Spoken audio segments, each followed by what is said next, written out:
प्रिय भक्तों, हरे कृष्णा। आज हम सुनाने जा रहे हैं गीता प्रेस गोरखपुर से प्रकाशित सच्ची कथाएं और अनुभव की कथाएं, जो कि लोग भेजते हैं और गीता प्रेस वाले उसको प्रकाशित करते हैं। तो वही कथा हम सुनाने जा रहे हैं।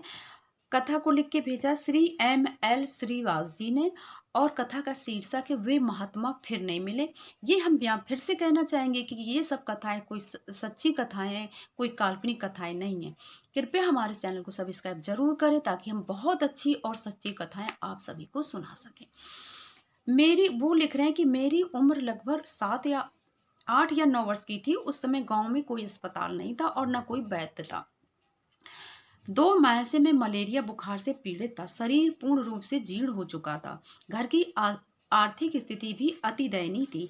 दीपावली की बात है। 3 दिन पहले दीपावली के शाम के 4 बजे त्योहार के कारण मेरी माँ अपने कच्चे घर को गोबर से लीप रही थी।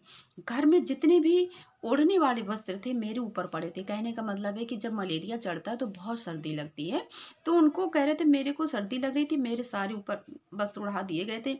इतने में भी ठंड रुकने का नाम नहीं लेती थी। बुखार बहुत था।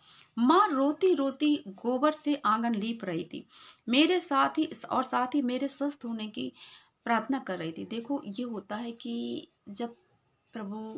जब किसी के पास पैसा नहीं होता है, आर्थिक स्थिति कमज़ोर होती है और उसके पास कुछ नहीं होता है, तो वो जो पुकार होती है, प्रार्थना होती है, वो सच्चे हृदय से निकलती है। उनकी माँ आंगन लीप रही थी, उनके पास पैसा भी नहीं था कि जाके शहर में इलाज करा सके, और प्रभु से रोती प्रार्थना करती जा रही थी।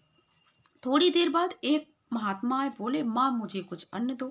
मैंने रजाई से मुंह खोला, देखा एक साधु हैं जिनकी लंबी जटाएं एवं दाढ़ी, तन पर कोई वस्त्र नहीं है, मात्र निचले कमर के भाग में एक मृगछाला पहने हुए हैं। एक हाथ में तूमा मंडलू, गले में रुद्राक्ष की माला तथा जनेऊ धारण किए। मेरी माँ साधु महाराज ने माँ से पूछा कि माँ तुम रो क्यों रही है, तुम्हारी आंखों से आंसू निकल रहे हैं। तो माँ ने मेरी बीमारी के संबंध में विस्तृत रूप से रोते रोते बता दिया। साधु महाराज ने मेरी ओर देखा, मुस्कुराए और माँ से बोले ताम पात्र है, तांबे का कोई बर्तन? हाँ महाराज है, माँ ने उत्तर दिया। महात्मा ने कहा एक लोटा जल भरो और लोहे की छलनी लाओ। माँ ने दोनों वस्तुएं उपलब्ध करा दी। साधु महाराज एक पर खड़े हो गए, जनेऊ को एक हाथ से पकड़ा, मन ही मन कुछ गुनगुनाए और छलनी में लोटे का पानी डाल दिया। छलनी से एक बूंद पानी नहीं गिरा।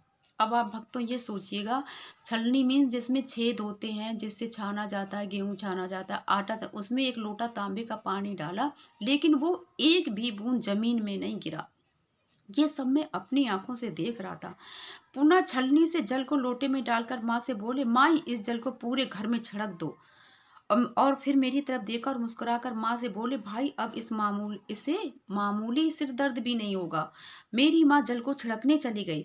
जब माँ कुछ अन्न लेकर आई, मतलब उन्होंने सोचा, पहले साधु महात्मा जी ने कहा कि जल घर में छिड़क दो, तो माँ छिड़कने चली गई। अब फिर माँ ने सोचा अब साधु महात्मा आए, उनको कुछ अन्न तो दे दें।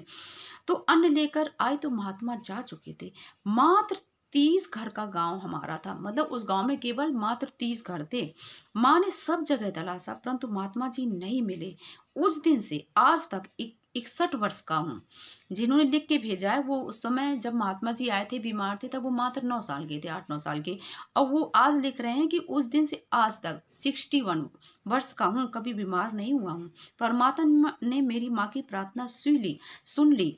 वे कितने दयालु हैं, कितने कृपालु हैं, वे निस्वार्थ कितना प्यार करते हैं। वो महात्मा नहीं थे, वे तो सच्चा शंकर भगवान ही थे जो कृपा करने आए थे और जिन्होंने मेरे माँ की हृदय की सच्ची पुकार सुनी थी। ये भक्तों सत्य कथा है, और हम ये कहेंगे कि आप जब बिल्कुल असहाय हो जाएं, आपके पास किसी भी समस्या का समाधान ना हो, तो आप एक बार प्रभु से प्रार्थना करें और सच्चे हृदय से करें। साथ में कर्म भी अगर अच्छे हों तो भगवान बहुत जल्दी सुनते हैं। किसी के लिए हृदय में, अपने मन में छल कपट की भावना नहीं होनी चाहिए। जैसे कि निर्मल मन जन सो मोहि पावा, मोहि कपट छल छिद्र न भावा। वो उस हृदय की जब प्रार्थना निकलती है तो वो प्रभु को सुननी पड़ती है और प्रभु को उसे पूरा करना पड़ता है। हरे कृष्णा।